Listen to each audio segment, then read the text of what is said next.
We want to welcome everybody that is here and you that are watching online or you that will watch later. We'll welcome you to the Assembly of Yahshua, our midweek service. Tonight, we're going to be talking about starting out in Matthew chapter 24.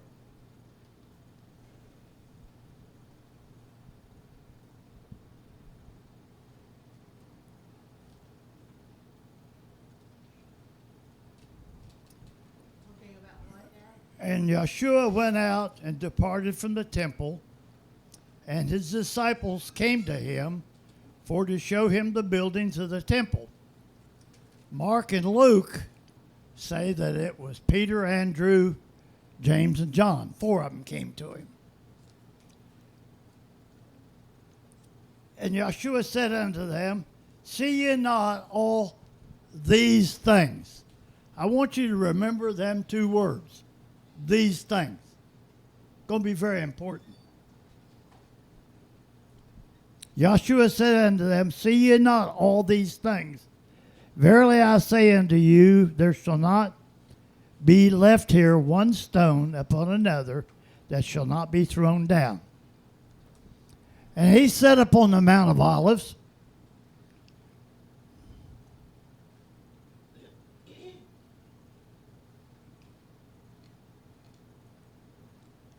Disciples came to him privately, saying, Tell us, when shall these things be, and what shall be the sign of your coming and of the end of the world? So this is what we want to try to answer tonight. These 3 questions. These are the 3 questions that he was given. Tell us about when will these things happen?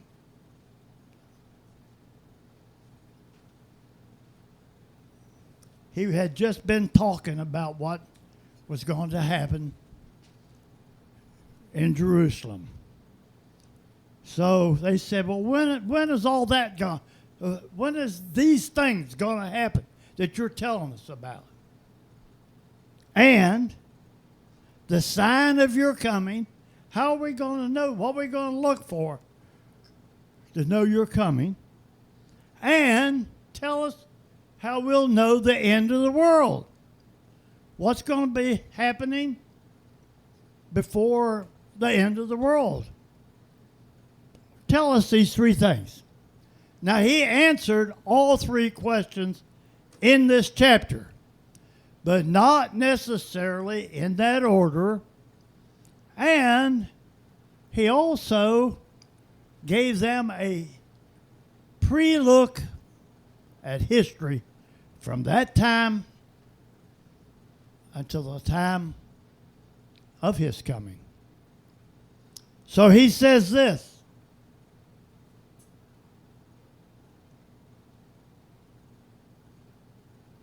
Take heed that no man deceive you. For many shall come in my name, saying, I am the Messiah, and shall deceive many. All right? That's the first thing he says to watch out for. Revelation chapter 6.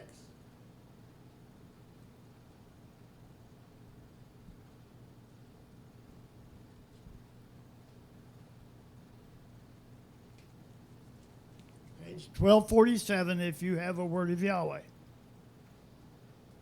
And I saw when the Lamb opened one of the seals, I heard as it was noise of thunder, and one of the 4 beasts saying, Come and see.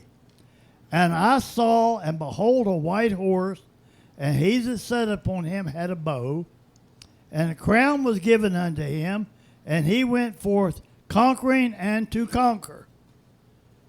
Now this one looks just like him.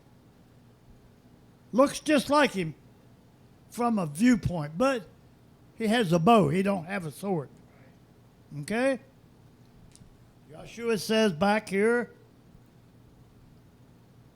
in verse 6 of chapter 24, And you shall hear of wars and rumors of wars. See you not be troubled, for all these things must come to pass. But the end is not yet. Revelation chapter 6, verse 4. And there went out another horse that was red, and power was given unto him that sat thereon to take peace from the earth, that they should kill one another. And there was given to him a great sword. Wars. What Yahshua had just said in verse 5. Verse 6, excuse me. Now verse 7, chapter 24, verse 7. For nation shall rise against nation, kingdom against kingdom, and there shall...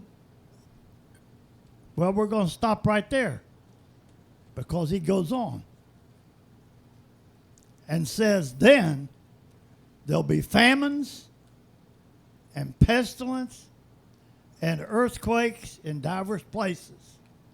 You come back to Revelation chapter 6.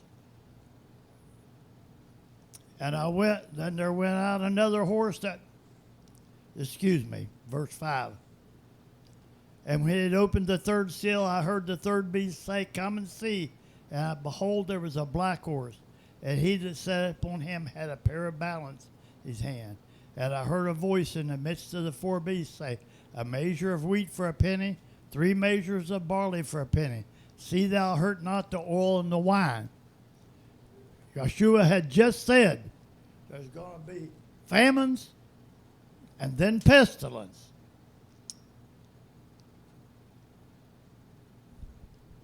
Then you come back to chapter 6, Revelation.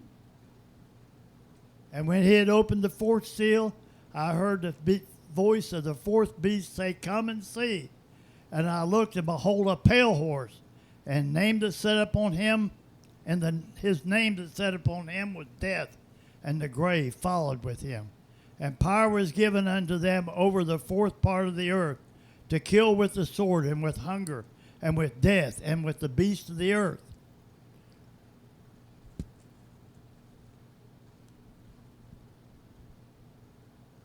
Back to Matthew 24, verse 9. And they shall deliver you up to be afflicted, and shall kill you, and you shall be hated of all nations for my name's sake. And then shall many be offended, and shall betray one another, and shall hate one another. Let's go back. Revelation chapter 6. And verse 9, and when he had opened the fifth seal, I saw under the altar the souls of them that were slain for the word of Elohim, and for the testimony for which they held. Yahshua had just told us, you're going to be killed for my name's sake. That's the testimony. So Yahshua had just took them through the first 5 seals. Number 1, the white horse, the fake Messiah, which we know very well. Number 2, wars all over the earth. We have experienced that. Next, number 3, coming famine. But see, you do not hurt the oil and the wine. That's the blood Israel, and the spiritual Israel. So in places in the earth there are going to be famines, but not Israel.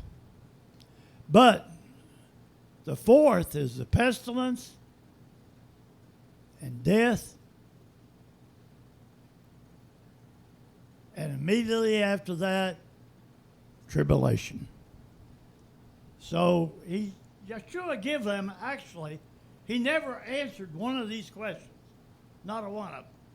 But he gave them a history lesson in advance of what's going to be happening. You can go and go on YouTube and watch the church history. And after the first year, you cannot find any real believers. They don't exist. As far as the church history is concerned. They probably existed, but not as far as church history is concerned. As a matter of fact, the seven churches of Asia Minor in Revelation chapters 2 through 3, there's no mention of them other than Ephesus, and it's only mentioned in the book of Acts that Paul was there, but there's no mention of the other 6, no place. And we know they don't exist today. So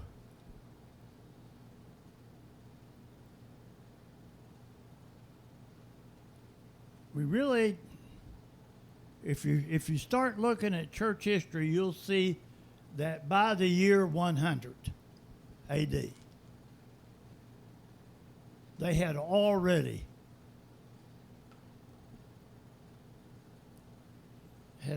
fell away. There was no one believing and teaching Yahshua. As far as history is concerned, we don't know. Yeah, secular history outside of religious history shows them wiping them out, killing them all, Right. hunting them down to slavery. I know. True believers. That's the point I'm getting at. So anyhow, until as far as we know, from the year 100 until the year 1400, there was nobody that even stood up against the Catholic Church. But this was what Yahshua was showing these people. It had nothing to do with these questions. When will these things happen? What about these things? Well, let's go back to Matthew. Now you can go to Mark chapter 13 and Luke chapter 21, and you're going to get partial stories. Matthew carries it out really forward, carries the whole thing out. Mark chapter 13, he doesn't even give the full 3 questions. Luke neither does, but Matthew gives all 3 questions. Now, so in this chapter, Yahshua answered all 3.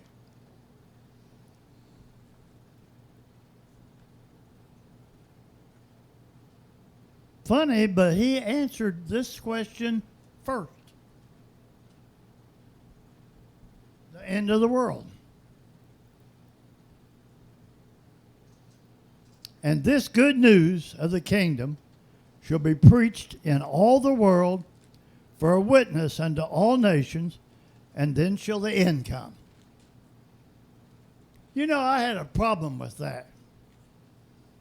I really had a problem with that because I was thinking, this, what we're teaching, what we're preaching, is going to be taught in the whole world?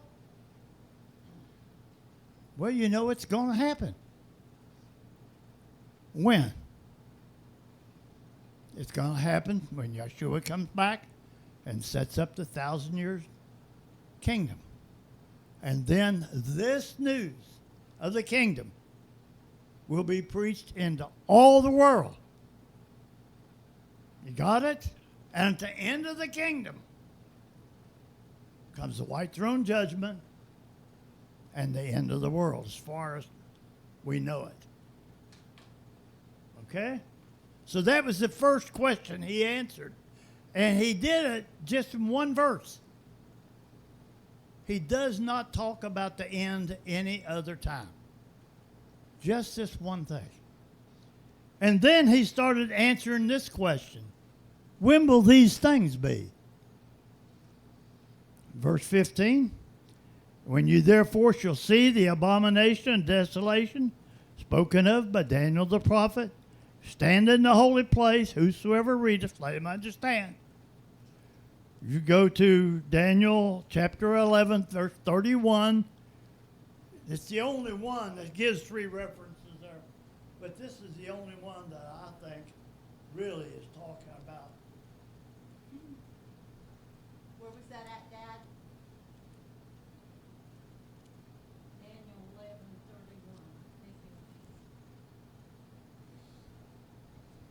I had all these marked, but I dumped out all my marks.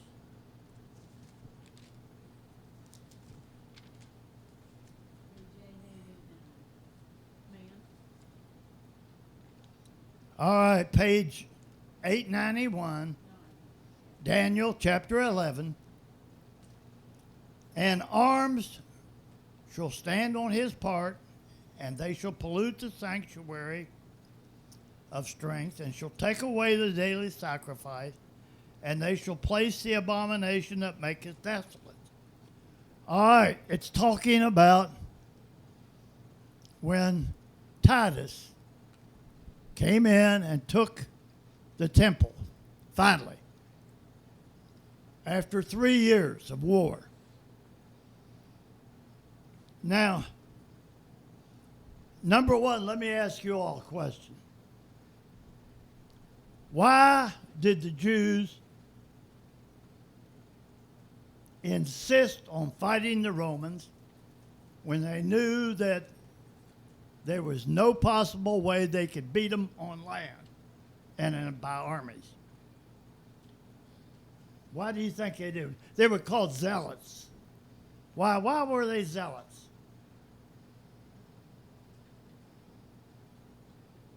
Steve, you got the answers? That's a good question. I don't know. All right, because they could count. They didn't have no problem counting. They could read Daniel chapter 9. Whenever the angel come and told Daniel, he said, 70 weeks are given to your people. All right, we'll go back to Daniel chapter 9.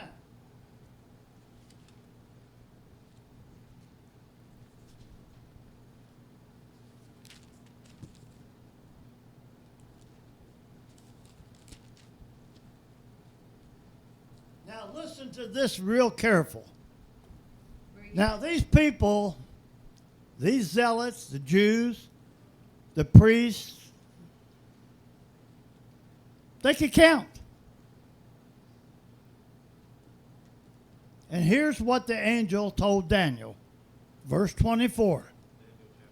70 weeks are determined upon your people and upon the holy city to finish the transgression, make an end of sins, make reconciliation for the iniquity, and bring in the everlasting righteousness, and to seal up the vision and prophecy, and to anoint the most holy. Well, that's a lot of things. Know, therefore, and understand that from the going forth of the commandment to restore and to build Jerusalem unto the Messiah the Prince shall be 7 weeks, 62 weeks. Weeks.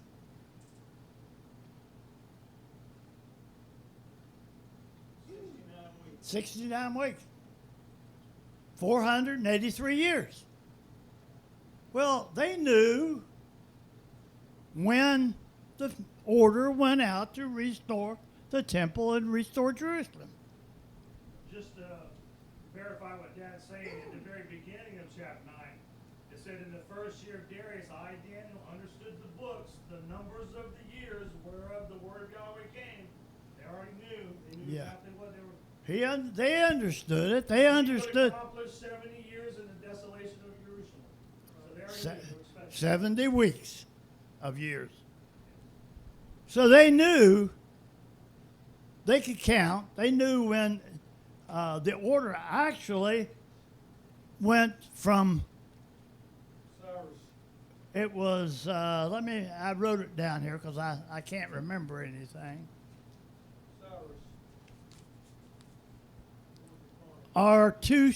Artaxius,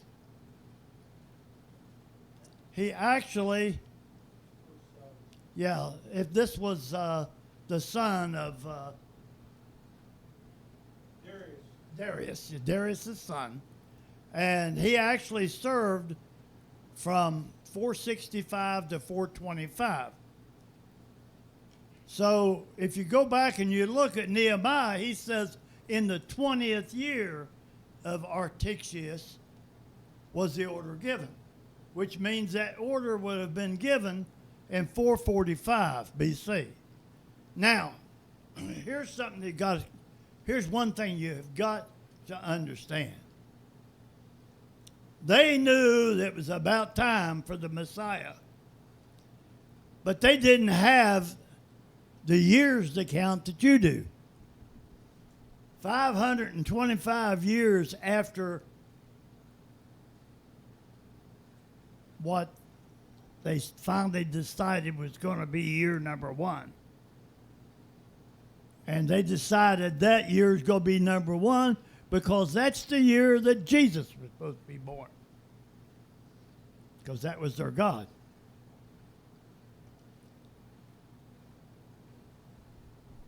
But here's the thing about it. This was 400 years before that.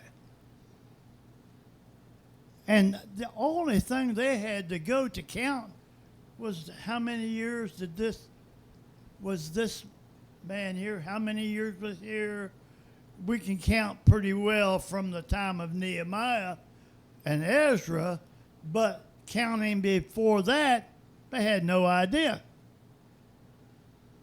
So roughly they're saying to each other, the Messiah is supposed to be here now. This is it. He's due. And they had these prophets that were running around telling them, go ahead, fight them, start this war. The Messiah will save you. He's going to come and he's going to do all these things that they expected him to do. They expected the Messiah to come and rule the world then. They never seen anything about one coming and suffering and dying for your sins. They had all of that they were completely blinded to. Even at the time of Yahshua, they kept saying, are you now gonna take over? Are you now gonna set up the kingdom? Yeah, John the Immerser, jumping on, after he had already immersed Yeshua and stuff later down the road when trouble was coming about his ministry, he sent guys to Yeshua to say, are you the one we've been waiting for, or should we look for another? So they even started to doubt the fact that he was the Messiah. So back here in Matthew, Yeshua is trying to answer these questions for these people. Now, I understand there's a lot of confusion about some things, and it's easy to be confused. It's very easy to be confused. Okay? But here he says, and when you therefore shall see the abomination of desolation spoken of by Daniel the prophet, stand in the holy place, whoever readeth, let him understand. Get yourself out of Judea. Get gone. Head for the hills. Get out of here. And pray that your flight not be in the winter. Or on the Sabbath. Let him on the housetop not come down to take away anything. Neither him that is in the field turn back to get his clothes. But woe unto them that are with child and them that give suck. For in those days, but pray ye that your flight be not in the winter, neither on the Sabbath day.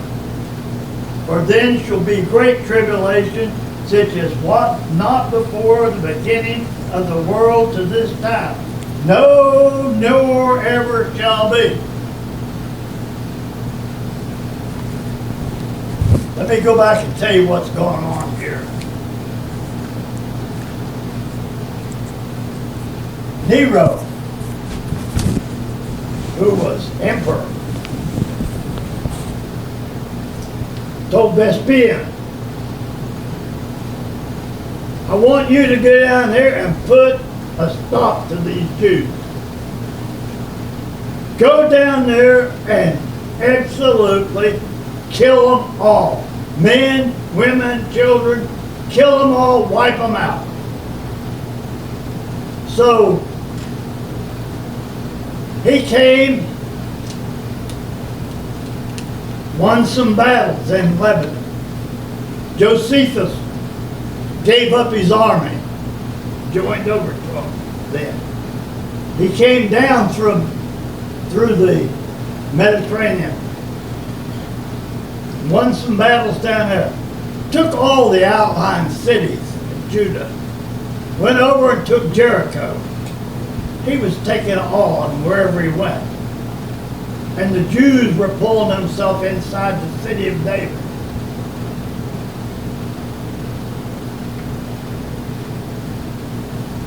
And he gave orders to his son, Titus. Let's go in now, kill them all, every one of them. But something happened. Nero died. Nero killed himself, by the way. So Vespasian, probably not Vespasian. He stops. He sends his son over to Alexandria. Go find out what's going on up in Rome.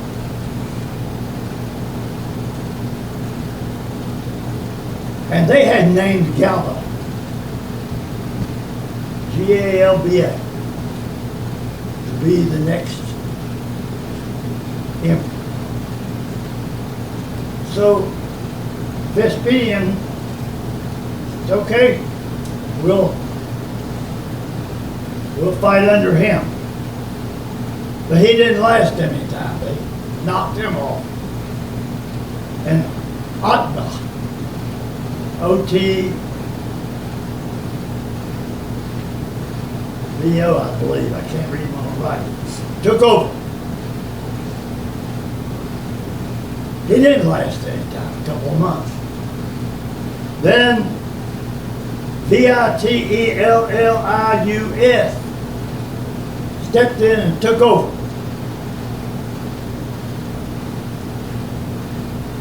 Things were not going well in Rome. Vespasian, whatever,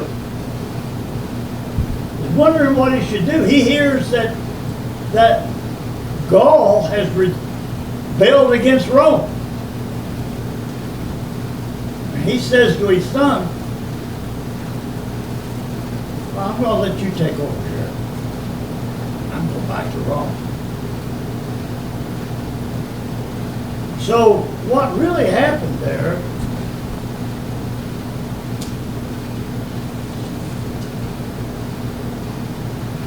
for then shall be great tribulation, such as was not since the beginning of the world to this time. No, nor ever shall be.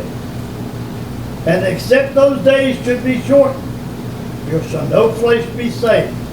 But for the elect's sake, those days will be shortened. Time wasn't shortened, the days were shortened. Vespasian quit. He stopped. He gave the elect time to get out and leave. They had already been ordered. Get out. And that's what this shortness of time is. All these things were happening, and Vespasian stopped. He didn't fight anymore for almost a year. give the elect. The elect. This is, you got to remember here, Yahshua is talking about the elect. For the elect's sake. But for the elect's sake, these days shall be shortened. Then, after that shortening of days, if any man shall say unto you, Yo, here is Messiah, or there, believe it not. After Vespasian went back to Rome, they made him emperor. And Titus took over, and you know the story from there. Attacked the city of David, eventually broke the walls there, got in. The people who were left went into the temple, and they eventually broke into the temple, sacrificed pigs on the altar, and destroyed the temple. So he answered these things. When are these things going to happen? He says right here.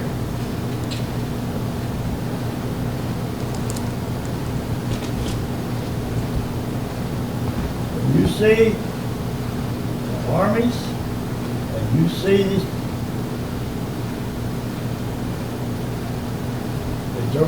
abomination and desolation spoken of by Daniel the prophet, stand in the holy place. Whoever reads, let him understand. Then let them which be in Judea flee into the mountains. Get out.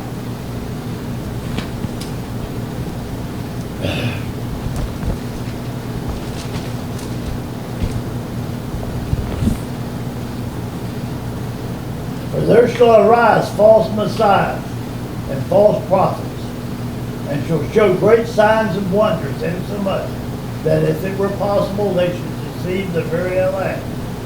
Behold, I have told you before. Wherefore, if they shall say unto you, Behold, he is in the desert, go not forth. Behold, he's in the secret chamber, believe it not. Now, he's going to start telling people, he's going to start answering this question, the signs of his coming. Now, this is interesting. For as lightning cometh out of the east, and shineth even unto the west, so shall also the coming of the Son of Man be. For wheresoever the carcass is, there will the eagles be gathered together. Immediately after the tribulation of those days. Now, pay close attention again.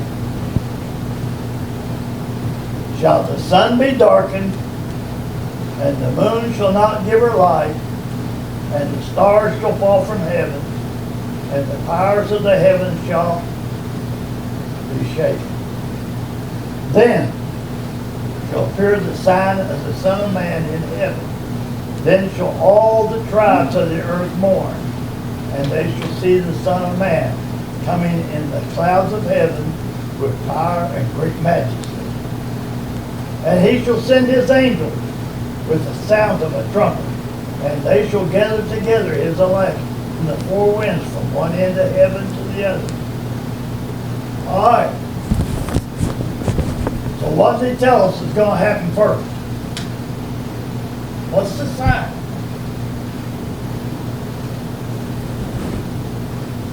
The sign is coming.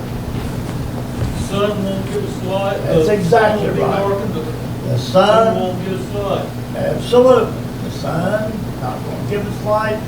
The moon's going to look like blood, and the stars are going to start falling. All right, let's go back to Revelation chapter 6.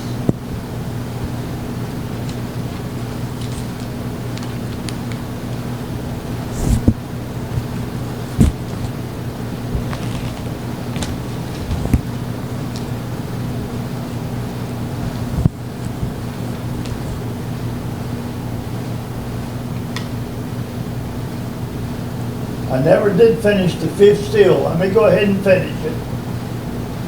This is the tribulation period. And when it opened the fifth seal, I saw under the altar souls of them that were slain for the word of Elohim and for the testimony which they held.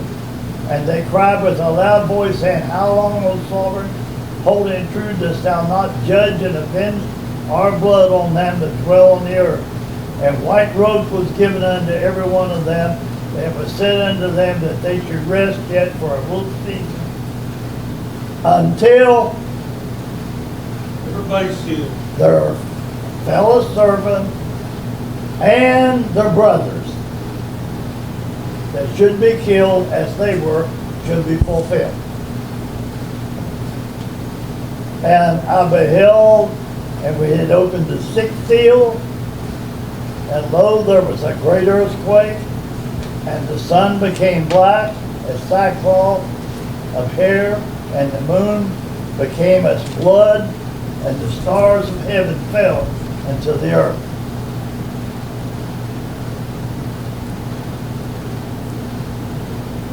Even as the fig tree cast her untimely fig when she's shaken of a mighty wind.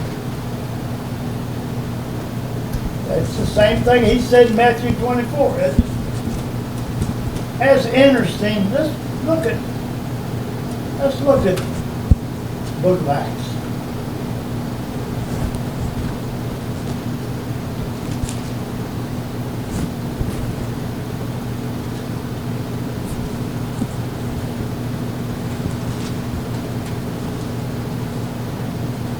Verse 18. What chapter? Chapter 2, verse 18.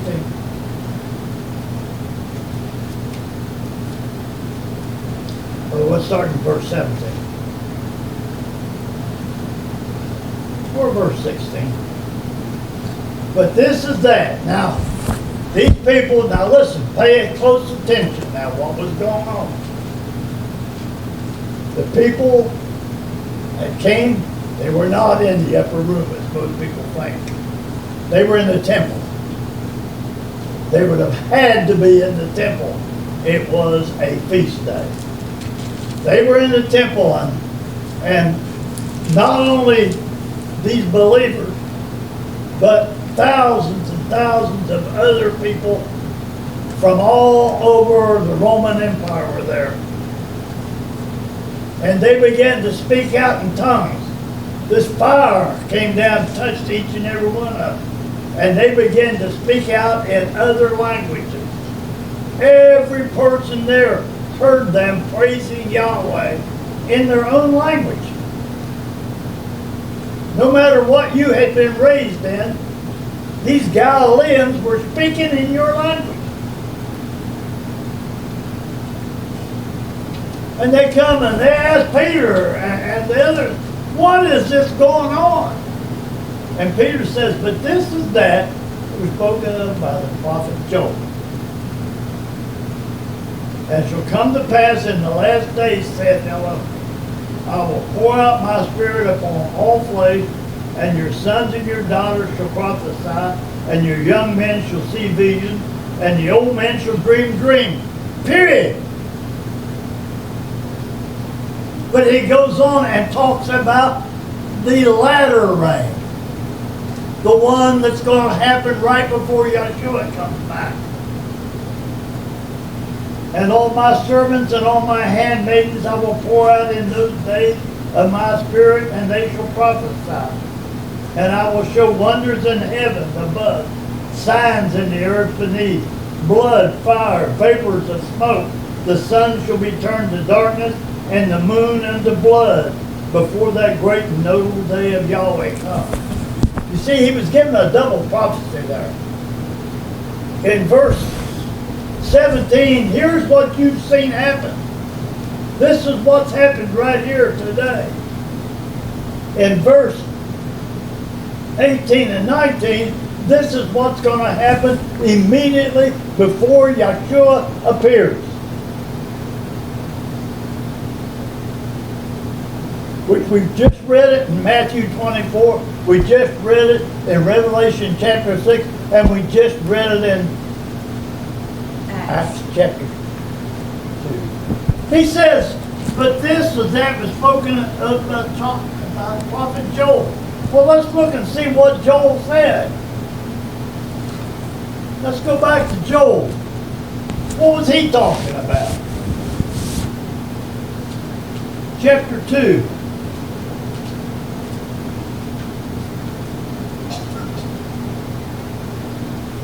Let's start in verse 21, okay? Fear not, O land, be glad and rejoice, for Yahweh will do great things. Page 903. Be not afraid, you beasts of the field, for the pastures of the wilderness do spring. For the tree beareth her fruit, and the fig tree and the vine do yield her spring. Now, pay attention to this next verse. Be glad then, you children of Zion, and rejoice in Yahweh your Elohim, for he has given you the former rain moderately, which he did on the day of Pentecost. And he will cause to come down for you the rain, the former rain, and the latter rain, as before. Then he goes right in and says, the floors shall be full of wheat, the vat shall overflow with wine and oil, and I will restore to you the years that the locust had eaten, the cankerworms and the caterpillar and the palmer, my great army which I sent among you, and you shall eat in plenty and be satisfied, and praise the name of Yahweh your Elohim that hath dealt wonderfully with you, and my people shall never be ashamed. This is all going to happen after the former and the latter rain. You shall know that I am in the midst of Israel, and that I am Yahweh your Elohim, and none else, and my people shall never be ashamed. It shall come to pass after this, I will pour out my spirit upon all flesh, and your sons and your daughters will prophesy. Same thing that Peter quoted. The first early rain and the latter rain. These are where he answered the question. These are all these things that he was talking about were going to happen in Judea during the what Rome called the Jewish Wars. These people never give up. And Judah, they can't believe him. They can't believe him. The Messiah is going to come and rescue us.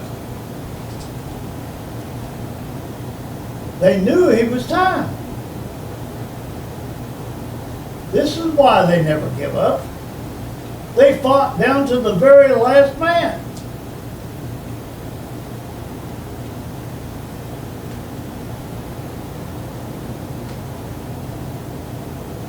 Any questions on this now?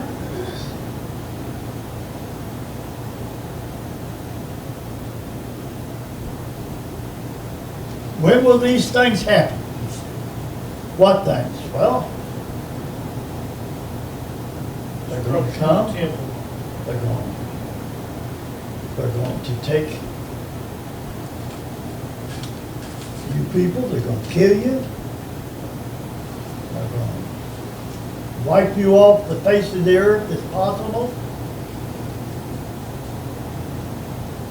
But Titus was not his dad, and his dad was taking orders from Nero. Titus didn't want to kill everybody. Killed a lot of them, but he took a lot of them into slavery, and he let a lot of them get loose. Most of them went into Spain. That's where they ended up, in Spain. And the Spanish Inquisition then tried to force them to become Christians. It's all history. You guys, most of you that study the history book, you know what I'm talking about.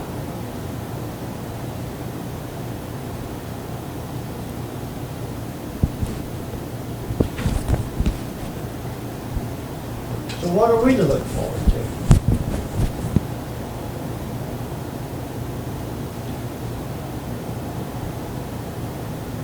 What we're looking forward to now is Acts chapter 2, verse 20. All right. That's the sun will be turned to darkness, the moon will be turned into blood color before that great and notable day of Yahweh comes. Well, that's true. But there's going to be something happen before that. Now, we've seen several what's so-called blood moons. I know that, but you've never seen the sun completely dark. No. And And the moon turned to blood. the what's called a blood moon isn't really as red as blood. And stars falling from heaven. Right. What's that mean? Says the powers of the heavens will be shaken. It's going to be a real upheaval. Well, you know what Yahshua said? He said, let me give you a lesson about a fig tree. He said, if you shake it, you know what happened? They fall to the ground. Before their time. And that's what it said in, That means whatever's out there is going to get shook up real bad out there in the cosmos. He said he's gonna sift everything like wheat. well, there's going to be a destruction come. First, I believe. I didn't even go into that. Yeah. Yahshua didn't go into it, so I didn't figure that I needed to, but we know that there's going to be a destruction come soon. And it will bring in the world, I believe that, Famine. yeah. Anybody got comments on this? David, you got any comment? I think we can see a lot of that starting to transpire with what's going on in the world. No doubt they are attacking Ukraine, which produces 30% of the world's wheat.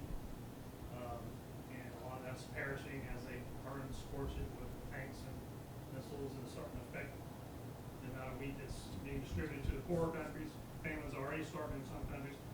United States, fortunately, we have our own wheat, but as you know, we will get attacked eventually in Babylon. And once the United States is destroyed and Ukraine is destroyed, there is no wheat left. We do like 40%, Ukraine does 30%.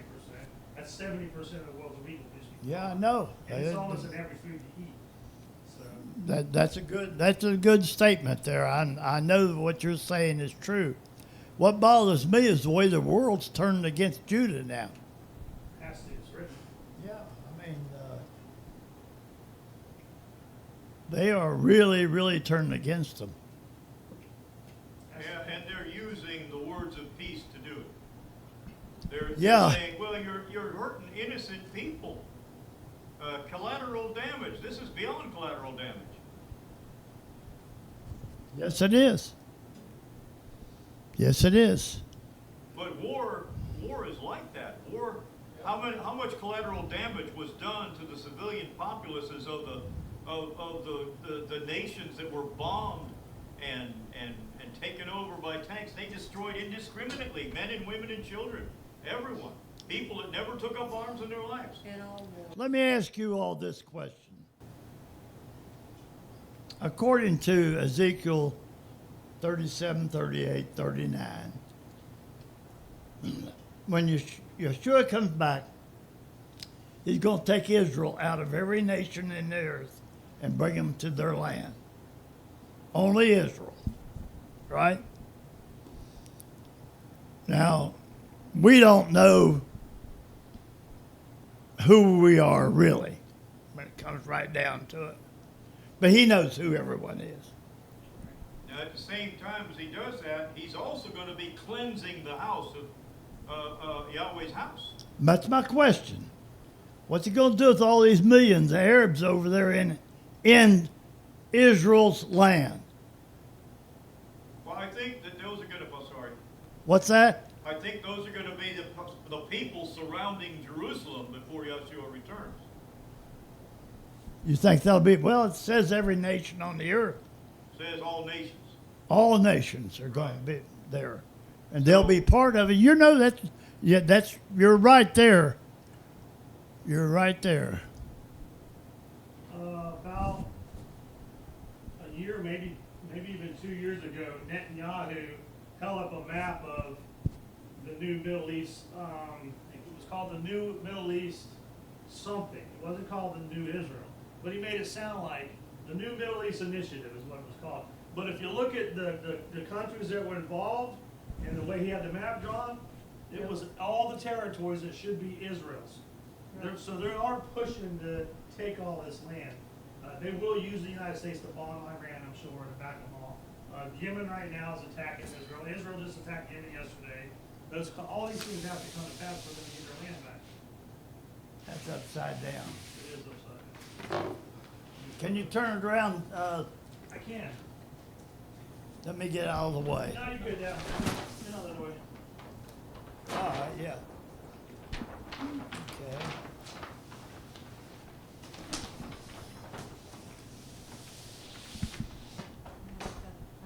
All right. Now, what area was promised Abraham? From the Euphrates to the Nile. Okay. But what about this way? What about Saudi Arabia? According to Netanyahu's new map, they're taking that, and they're going to take Yemen, and they're going to take Oman. It says from that sea to the Great Sea. They're taking all that. From the river No. Egypt until the Euphrates. All of that is going to be, that's where the 1,000 years of peace is going to be. And it's a good question. What is going to happen to all them people? And Paul says that they're going to be part of the people that's surrounding Jerusalem. Now, what I said before that about when Yahweh gathers all his people from the four winds of the earth, okay? At the same time, if you read in Isaiah in chapter 4 and a few other chapters, he's going to be culling out his people, the ones who are not obedient, the ones who rebel, the ones who in their hearts aren't listening to Yahweh. They're following some other situation. He's going to be culling them out, and they're going to be destroyed. So much so that the ones that are left are going to be recognized and known as holy ones. Romans chapter 11 is a good one to look at. Multitudes, multitudes in the valley of decision, for the day of Yahweh is near hand in the valley of decision. He's going to have everyone have to make a decision. You better make a decision to serve him in those days. All right, now, Hold on. By the way, the very next verse after he said it was, the sun and the moon shall be darkened, and the stars shall withdraw their shining. yeah. Same time, right? Everybody's got to make a decision. So maybe Valley if, decision. so maybe if the stars shining stops, then it looks like they've fallen from the earth, from their places. Well, according to Acts chapter 2, there's going to be a great fulfillment of the Holy Spirit being poured all over the people there just before Yahshua comes back. That's right. That's the latter rain. Yeah, the latter rain. And it will seal his people, because he says you were sealed with the Holy Spirit promise. So. Romans chapter 11, verse 25. And you got to remember, he's writing to these Gentile Romans. For I would not, brethren, that you should be ignorant of this mystery. Number one, this is a mystery. That's right. Lest you should be wise in your own conceit, that blindness in part has happened to Israel until the fullness of the Gentiles be come in.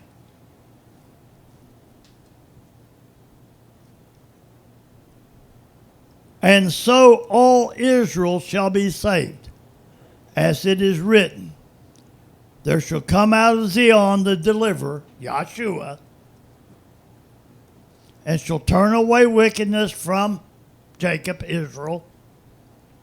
For this is my covenant unto them, when I shall take away their sins. As concerning the good news, they are enemies for your sake. Your Roman Gentiles, these Jews are enemies for your sake right now. That's right. But as touching the election, they are the beloved of the fathers, for the Father's sake. And the gifts and the calling of Elohim are without repentance.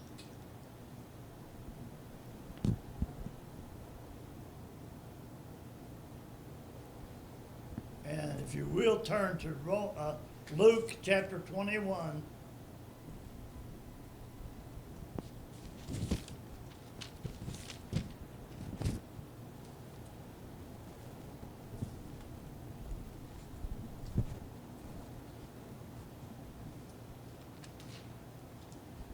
And this is talking about, there again, when will these things happen?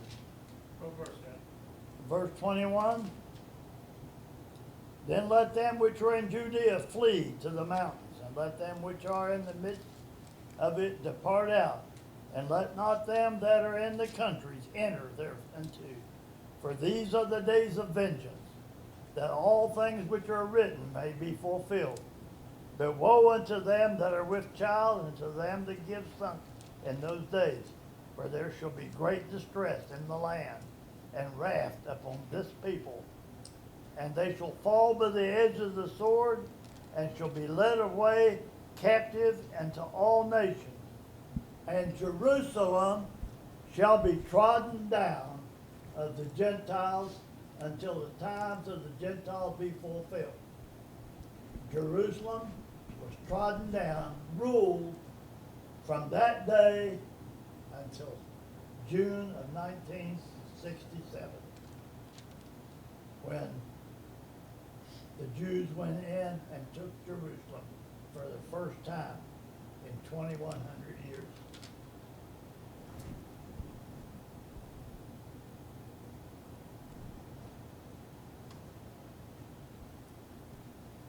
Until the time of the Gentiles be fulfilled. I believe that the time of the Gentiles is fulfilled, being that those particular people who were called during that time.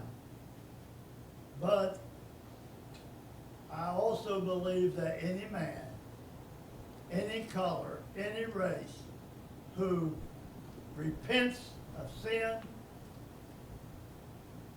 will be saved. Isn't that why he says, when he says measure the temple but leave the court without The outside forget everything to the for the Gentiles? Gentiles, right?